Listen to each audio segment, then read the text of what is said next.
안녕하세요. H성형외과 백정환입니다. 오늘 설명드릴 내용은 코 보형물 제작에 대한 네 번째 포스팅으로요. 실제 환자 CT에서 코 보형물이 어떤 식으로 제작되는지에 대해서 설명드리고자 합니다.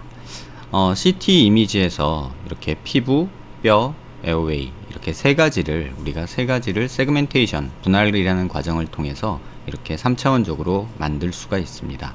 이렇게 만들어진 영상을 3차원적으로 재구성을 다시 해보면 이렇게 어퍼라테랄 카틀리지와 로어라테랄 카틀리지의 음영이 에어웨이를 통해서 나타나게 되고요. 마킹을 통해서 이렇게 마킹을 하고 연골 두께만큼 이렇게 두께를 줘서 모델링을 하면 이렇게 실제 수술 환자와 거의 유사한 실제 연골의 모습을 우리가 컴퓨터로 3차원적으로 재구성을 할 수가 있습니다. 이렇게 3차원적으로 재구성한 이미지를 통해서 실제 환자 보형물을 제작하게 되는데요. 또 다른 예를 통해서 보시면 이렇게 어퍼라테랄 카틀리지와 로라테랄 카틀리지를 모델링 CT 세그멘테이션을 통해서 우리가 얻을 수 있고요. 실제 환자의 모습과 모델링 세그멘테이션을 통한 이런 모습이 큰 차이가 없이 만들어짐을 볼 수 있습니다. 이렇게 만들어진 코뼈와 코 연골, 어퍼라테랄 카틀리지, 로라테랄 카틀리지 연골 표면을 이렇게 표면을 따면 보형물이 놓일 위치에 이렇게 바닥에 3차원적인 형상을 구현할 수 있고요. 그 형상을 바닥 기초로 해서 이렇게 보형물의 높이를 어느 정도 둘지를 정하게 됩니다. 이렇게 정해진 높이가 실제 환자의 피부 두께와 보형물의 높이가 어느 정도 들어갔을 때 변화된 양을 각각 자동화해서 만들게 되고요. 이렇게 각 레이어별로 작게는 20개, 크게는 30개 정도 이렇게 보형물의 높이를 디자인을 하게 됩니다. 이렇게 디자인을 해서 볼륨을 주면 3차원적으로 재구성된 보형물이 디자인이 되게 됩니다. 이렇게 만들어진 보형물은 실제 코의 연골면과 뼈 바닥면에 완전히 밀착되게 되고 피부 두께를 고려한 높이마저 정확하게 일치하게 돼서 실제 수술 전에 환자 사진이나 영상을 통해서 수술 목표를 정한다면 콧등이 얼만큼 높아지고 매부리 쪽이 얼만큼 높아지고 또 스프라티브 에어리어 위쪽이 얼만큼 높아질지를 결정하게 되면 그 결정한 높이대로 보형물을 디자인할 수 있다는 장점이 있습니다.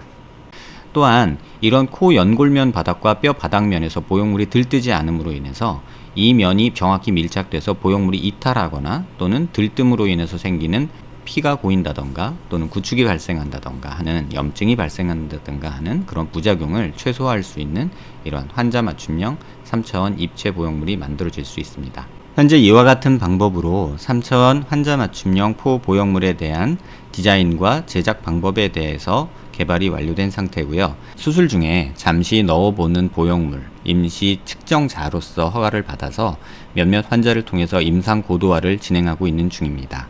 그래서 코끝 연골이 변화되는 코끝 수술에도 적절히 대응할 수 있도록 모델링 수정 과정을 조금 더 다듬고 있는 과정이고요. 아마 연말이나 내년 초쯤이면 식약청 정식 허가를 받아서 일반 시술에 활용할 수 있는 그런 보형물로 판매가 될 수 있을 듯 합니다.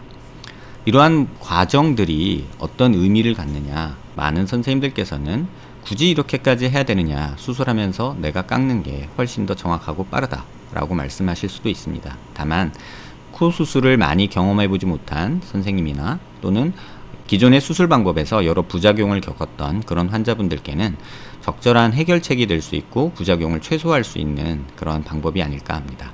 기술은 항상 발전하고 의학은 굉장히 보수적으로 발전하는 경향이 있습니다. 많은 선배 의사님들이 굳이 이렇게 어렵게까지 만들어서 써야 되느냐 하실 수도 있지만 이러한 것들이 조금 더 자동화되고 컴퓨터 시뮬레이션이나 CT 데이터가 조금 더 이미지 퀄리티가 향상이 된다면 불과 수초 만에 이러한 보형물 제작을 할 수 있고 이러한 제작은 실제 수술 시간의 단축과 수술 정확도를 높이고 부작용을 줄일 수 있는 장점이 있다고 생각됩니다. 지금 현 상황에서는 조금은 많이 번거로운 수작업과 컴퓨팅 작업이 필요할 수 있습니다. 하지만 점차 이런 것들이 자동화되고 또 계측적으로 객체화된다면 수술 전에 환자분과 상의해서 만든 이러한 코 라인과 코끝의 모양을 실제 수술에 구현하기 위한 어떤 레시피가 컴퓨터 시뮬레이션을 통해서 나타나게 되고 그러면 수술 후의 모습에 대해서 환자와 의사 간의 갈등도 조금 더 줄어들고 부작용도 줄어들 수 있지 않을까 합니다. 최초 포스팅 작성 시 말씀드렸던 방망이 깎던 노인이라는 수필의 사파입니다.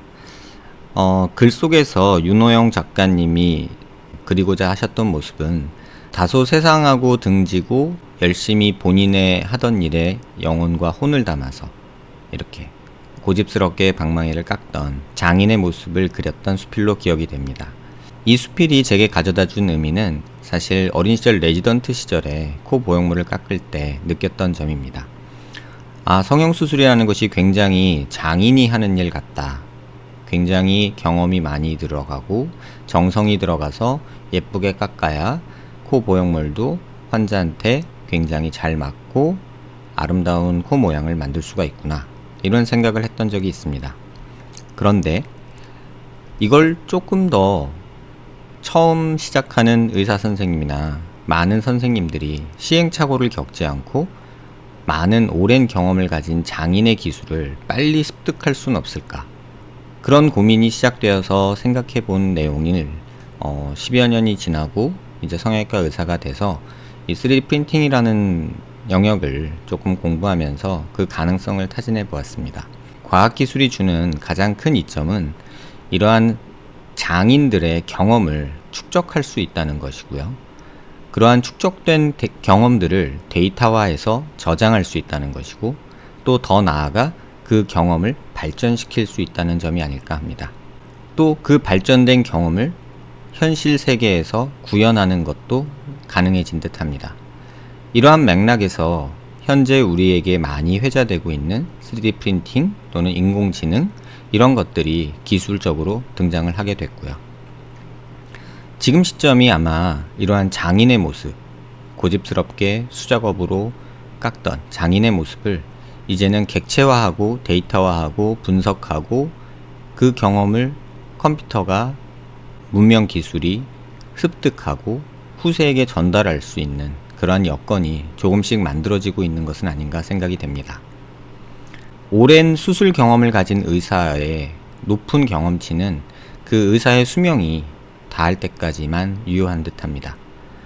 많은 대가 선생님들께서 나이가 들어서 노쇠하시고 체력적으로 또는 눈이나 손이 예전 같지 않고, 그래서 결국 그 많은 경험을 후학에게 전달하고자 하지만 지금까지는 직접 손으로 가르쳐주는 도제식 방식이나 또는 텍스트화되는 이미지, 교과서라고 불리는, 논문이라고 불리는 그러한 텍스트화된 이미지로만 후대에게 전달이 됐다는 듯합니다.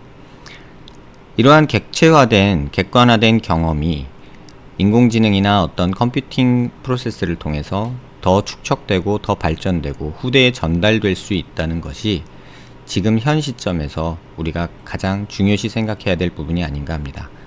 코 성형수술 분야로 단순히 처음 시도해 보고 있고, 앞으로 더욱 발전시켜 나가고 발전하는 기술에 맞춰서 이 분야를 발전시키고자 합니다. 이러한 3차원 보형물, 환자 맞춤형 보형물은 어떤 정밀의료라는 새로운 패러다임에도 맞는 어떤 그런 시발점이 될 거라고 생각을 하고요. 이러한 보형물 제작 기법이 기타 다른 여러 안면 부위 성형에 응용될 수 있기를 희망합니다. 코 성형 수술에 대해서 관심 있는 분들의 많은 관심 부탁드리고요. 조만간에 실제 임상 케이스를 통해서 확인한 이러한 고보형물의 수술 결과에 대해서도 포스팅해 드리도록 하겠습니다. 감사합니다.